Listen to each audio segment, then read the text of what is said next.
Hello guys! Hello para to sa lahat ng Aries. Aries, welcome dito sa aking channel. Kapalaran 888. Welcome Aries. Alamin natin kung anong messages, vibration, gabay energy para sa lahat ng Aries.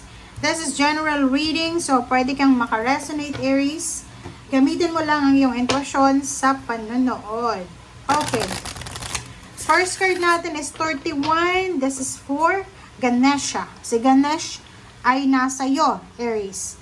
Pag nandiyan si Ganesh sa atin, ibig sabihin, your guides, spiritual helpers, and angels ay naandyan sa iyo, malapit sa iyo. They're guiding you, they're protecting you sa kung ano man ito, Aries, na ginagawa mo araw-araw. You have guidance and protection. So, sinasabi ng baraha sa iyo dito, Aries, na magkakaroon ng clearing or cleansing ng any obstacles and challenges, stagnation, restrictions sa buhay mo. So, if ever may mga Aries dito na, kumbaga, ang dami-dami yung mga pinagdadaanan na problema sa buhay, or maraming temptation, maraming mga, alam mo yung parang stable na, maganda na yung diskarte tapos biglang na sira lang. Dito sinasabi ng baraha, huwag kang mag-alala. You are protected, you are guided, and ang kailangan mo lang is, kailangan mong mag-detox, kailangan mo sigurong mag-pray, mag-rejuvenate, mag-contemplate, kasi merong mga imbalances sa buhay mo. Ay, kikita ko sa inyo dito, yung Aries na lalaki, it's either you are married sa materialistic na babae. Yung parang inggitera, meron siyang lihim na inggit. Kung ano yung nakikita niya sa kapatid niya, like kung may anak kayo, gusto niya rin gayahin sa anak mo, parang ganon. So kahit, like for example, kung isa ka lang na farmer, or kung isa ka lang na paycheck to paycheck, yung minsan walang trabaho, minsan wala, minsan meron, talagang magkakautang-utang ka dahil dyan sa asawa mong yan. Or asawa, magulang, kapatid, or kung sino man siya, naka-attach sa'yo, Aries, na sobrang materialistic. Clearing away obstacles, nakikita ko mayroong mga solusyon. May solusyon, answers, resolution sa kung ano man ito, na mga problema, hindrances, na pinagdadaanan natin. Kasi minsan, alam mo yung sobrang stagnation sa buhay na kahit anong trabaho, hindi nakakaipon, kahit anong gawin, hindi nangyayari. Parang ganun. So, dito wag kang mag-alala because you are protected, you are guided. Okay? By your spiritual helpers and guides.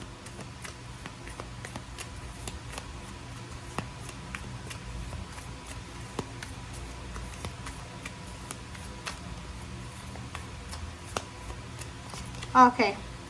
Treasure your loved ones. Okay, treasure your loved ones. Dito sinasabi ng baraha sa'yo dito na it is important to love others deeply. Aries, sinasabi ng baraha sa'yo dito, maging grateful and thankful ka. It's number 10, diba?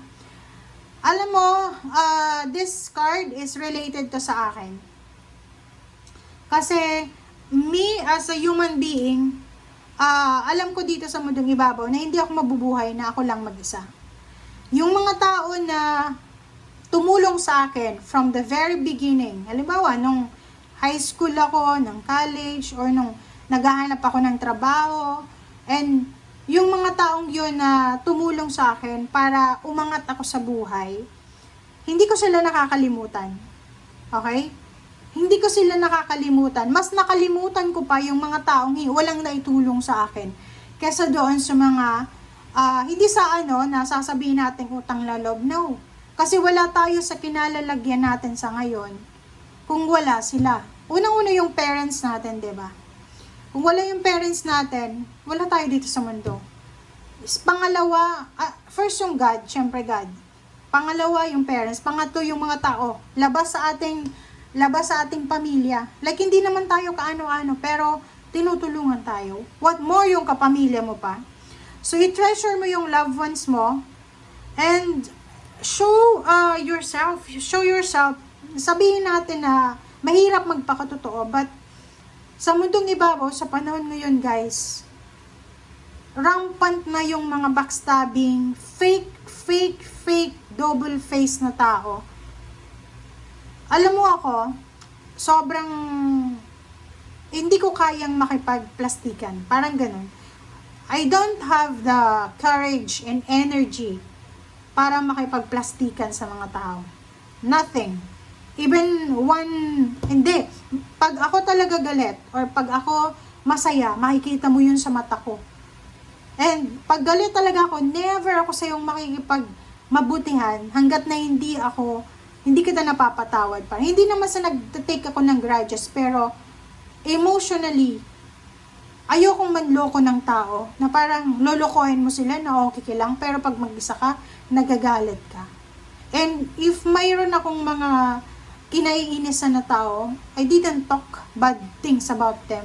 Pag pinag-uusapan sila ng mga tao, silent lang ako.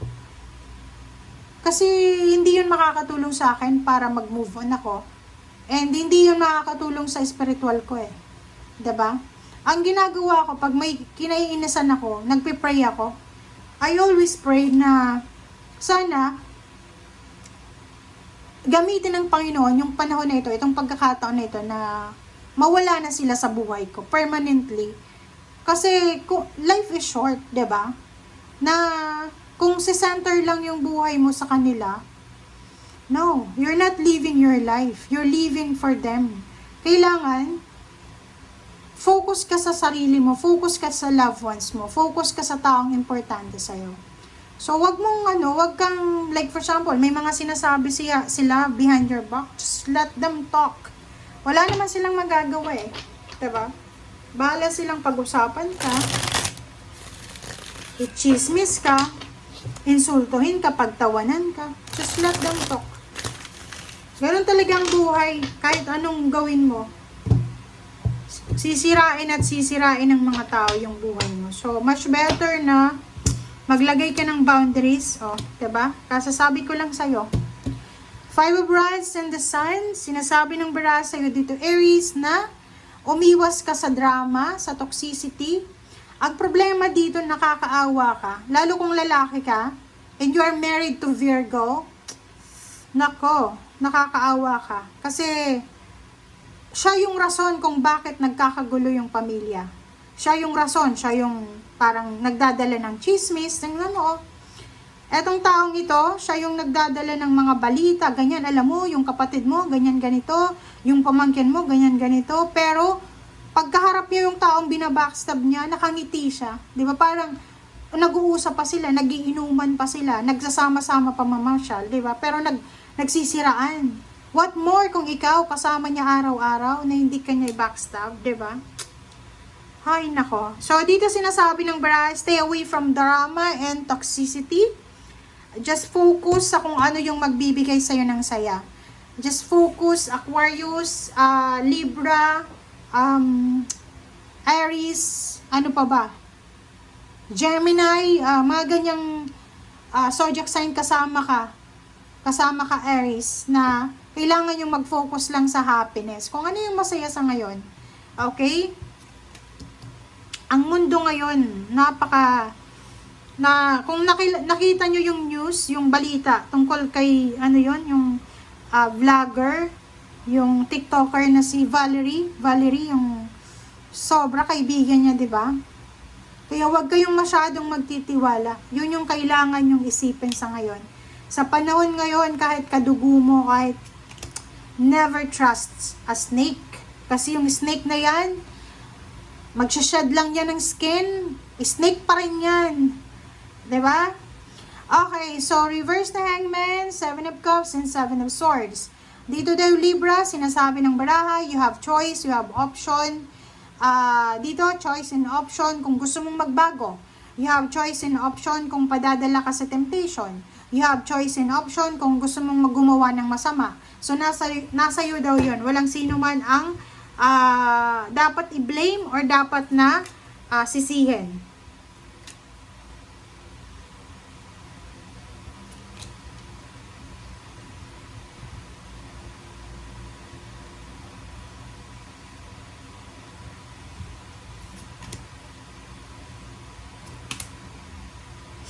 Okay. Sa ilalim niya is the star. Etong the star na to, this is about your dreams, goals and dreams. Sinasabi ng bara sa'yo dito na meron kang mga pangarap sa buhay, Aries, na kailangan mong bigyan ng focus. Okay? Meron ka na mga bagay-bagay na dapat importante mong bigyan ng focus. Okay? So, 8 of Rods, 10 of Pentacles, 8 of Cups, 4 of Cups, Queen of Rods. So, sinasabi ng baraha Aries na isang balita na pwedeng pagkakitaan ng buong pamilya ang darating sa'yo. So, this is maybe inheritance, or maybe there's good news about money, about new job, about businesses, or anything na galing sa malayong lugar. And next card is 8 of Cups. Sinasabi ng 8 of Cups na to na yun na nga, 8 of Cups and 5 of Rods. You need to let go, let God, let it flow sa mga sitwasyon na alam mo na hindi na makakabuti sa'yo. If you're waiting for a job, waiting for someone na parang humihingi ka ng pabor, sinasabi ng bara sa'yo na huwag kang maghintay. Kasi, yun nga sabi sa'yo dito ng 7 of Cups na wala tayong control dito sa mundo, kung sino lang yung, kung sino lang yung makakaalala, yun lang. And yung Queen of Rods dito, sinasabi ng baraha sa Queen of Rods na be free, 'di ba? Maging malaya ka. Huwag kang kumbaga sumunod sa kung ano yung uso sa ngayon. Huwag kang sumunod sa sinasabi sa'yo ng asawa, boyfriend, girlfriend na para ikasira ng buhay mo, okay? So, be careful sa kung anong actions ang gagawin natin. And iwasan mong sisihin yung mga tao sa paligid mo once na natrap ka na naman sa kung ano man yan na problems. Thank you guys for watching. Bye!